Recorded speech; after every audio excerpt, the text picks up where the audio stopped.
देखिए, मैं बात करूंगा शब्द के बारे में। शब्द को हम रचना के आधार पर और उद्गम के आधार पर दो वर्गों में बांटते हैं। रचना के आधार पर जो शब्द है उसके तीन वर्ग हैं, रूढ़, यौगिक, योग रूढ़। रूढ़ शब्द किसे कहते हैं? वे शब्द जो परंपरा से आते हैं और जिसकी व्युत्पत्ति नहीं हुई होती है और जिसका सार्थक विभाजन नहीं हो सकता, उसे हम रूढ़ शब्द कहते हैं। जैसे नाक, कान, मुंह, लाल, पीला, काला। यदि आप कान को दो वर्णों में काटे, का और न, तो इसका कोई अर्थ नहीं निकलेगा, इसलिए इसका सार्थक विभाजन नहीं माना जाता। इसी को हम रूढ़ शब्द कहते हैं।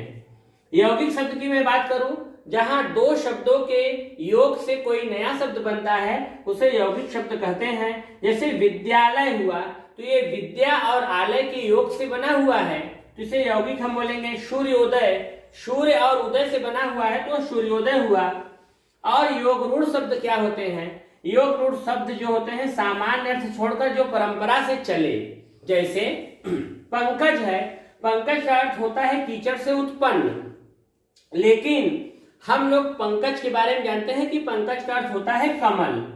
और उसके बाद ये तीन पार्ट पढ़ने के बाद हम उद्गम के आधार पर विचार करेंगे कि शब्द के जो उत्पत्ति या उद्गम के आधार पे 5 वर्ग हुए हैं इसके: तद्भव, तत्सम, देशज, संकर और विदेशी। तो तत्सम से ही मैं शुरू करूं। तत्सम में आप देख रहे हो स है, तो आप समझो स से सही। और सही जो शब्द होते हैं वो संस्कृत से ही आते हैं, इसको आप ध्यान दीजिएगा। तो जैसे आपका अग्नि है, तो अग्नि आपका तत्सम है, लेकिन इसका बिगड़ा हुआ रूप आग है, तो आग आपका हो गया तद्भव।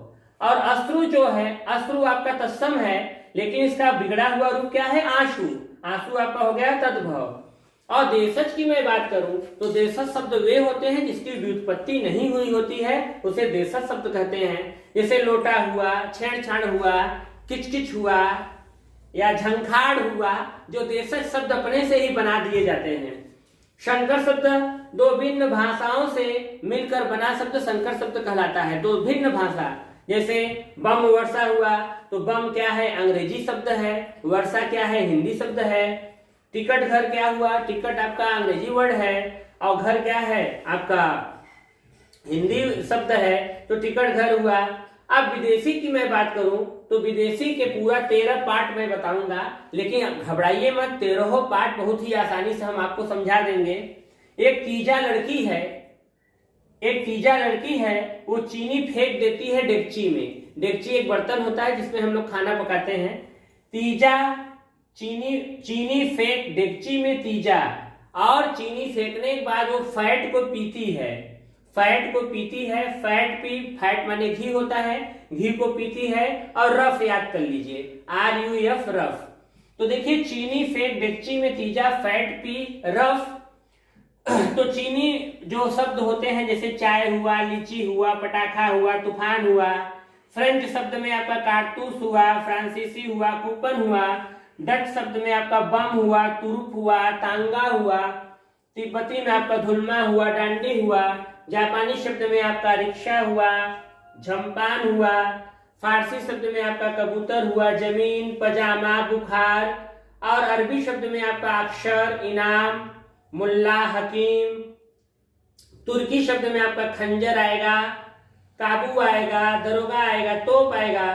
पुर्तगाली शब्द के बारे में हम एक ट्रिक बना के रखे हुए हैं कि शादी का जो आइटम होता है, जैसे शादी है, शादी में सितार है, पलंग है, अलमारी है, कनस्टर हुआ, बाल्टी हुआ, ये सब दहेज का आइटम हुए। और खाना में मान लीजिए गोभी हुआ, मुर्गा हुआ, ये सारे आइटम, अनानास हुआ और तंबाकू हुआ, जो बारातियों के स्वागत के लिए जो सामान लग रहा है। सुबह स्नान करने के लिए जैसे तौलिया हुआ, कमीज हुआ, साबुन हुआ, बम्बा पे स्नान करने के लिए आप भेज देते हैं। तो ये सारे शब्द पुर्तगाली शब्द, शादी से रिलेटेड आइटम आपके पुर्तगाली शब्द हैं। और इसका डिटेल से ट्रिक जो बनाया हूँ नेक्स्ट वीडियो में मैं बात करूंगा। अंग्रेजी शब्द की मैं बात करूं, जैसे प्रेस हुआ, जग हुआ, गैस हुआ, अफसर हुआ। लगभग अंग्रेजी शब्द में आप जिसकी स्पेलिंग को लिख सके वही अंग्रेजी शब्द होते हैं। और उसी की मैं बात करूं तो जैसे जार, बोधका, स्पुतनिक हुआ। यू से होगा यूनानी, यूनानी शब्द जैसे टेलीफोन हुआ, टेलीग्राफ हुआ। एफ से होगा आपका फ्रांसीसी। फ्रांसीसी शब्द जैसे पुलिस हुआ, कार्टून हुआ। तो इस तरह से आपको हमने 13 विदेशी शब्दों के बारे में इस वीडियो में बताया, और जो कुछ एग्जाम्पल है इसको अगले वीडियो में